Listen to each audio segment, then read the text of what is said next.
ئەو مەبنایە ئەو بینایی کە لە دواوی من دیارە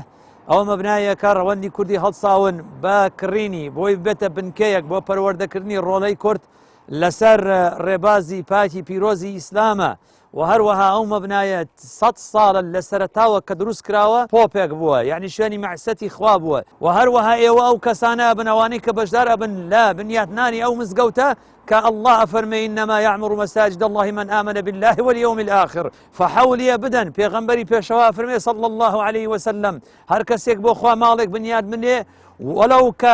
كفحصي القفا فرمي ئەگەر هەروەکو هێلانەی قەتەیەکیش بێ بنى الله له بيتا في الجنة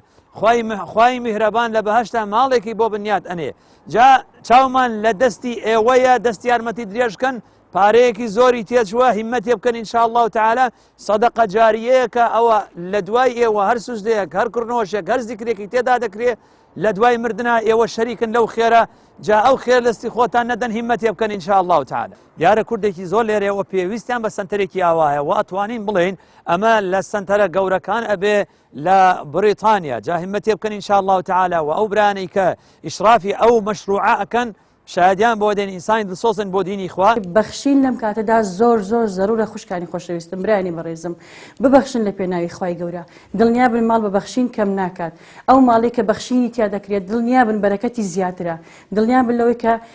لای خوای گەورە بەزایە ناچێت تەنها ئەگەر بە سنتێکیش بەشداربی بە پاوەنێکیش بەشداربی لات کەم نەبێ مەڵێکەمە خوشکە بەڕێزەکەم برا بەڕێزەکەم ببەخشە لە پێناوی خوای گەورە ئاودانکەوە ماڵێک لە ماڵەکانی خوای گەورە وەکو سەدەقەیەکی جاری بۆی بەکەل کردبێ سوودی لێ بینی لە دوای نەمانی خۆشت پشتیوان بەخوای گەورە ئەمە هەڵێکە هاتۆتە پێش لە دەستی مەدا دەستگرمان بە لەگەڵمان با بۆی بتوانین ئینشاء الله بە هەموو لایەکمان لە خزمەتی مسلماناندا ئەم بیرا تازەیە ئاودان کەینەوە و خزمەتی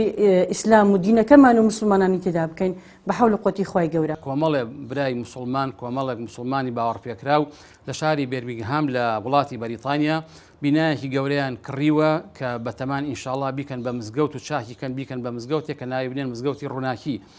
هەر کەسێک لە ئاسی خۆیەوە بتوانێت لەم مانگی ڕەمەزانەدا لە خێر و سەدەقە و ئیحسان و چاکەکانی لەم پرۆژە خێریەدا بەشدار بێ ئینشاءالله هەتاوەکو ئەوانش بتوانن تصمیم و دیزاینی بیناکە وا لێ بکەن کە ئینشاءالله معالم و مەشخەڵی مزگەوتی پێوە دیار بێ و بێتە سنتەرێک و بێتە ناوەندێک و بێتە مزگەوتێک هەم بۆ جێبەجێکردنی دروشمەکانی دین کە گەورەترینیان نوێژە و دووبارە بۆ دەرز و بۆ دەورات و بۆ تێگەیشتن و پێگەیشتنی ڕۆڵەی مسلمانان لە وڵاتەدا کەوا زیاتر و زۆرتر لە دینی ئیسلام شارەزا بن. ئینشاءالله بە هەموو لایەکمان بتوانین دەستی هەوڵ و هیممەت و مەردایەتی و شەهامەت درێژکەین بۆ ئەم پرۆژە خێریە بەڵکو ئینشاءالله ئەو ڕەوەندەی کە لەو وڵاتەیە ئەو مسلمانانەی کە لە وڵاتیان سوودی لێ بین و بێتە مای سەربەرزی دین و دنیای هەموو لایەکمان ئینشاءالله.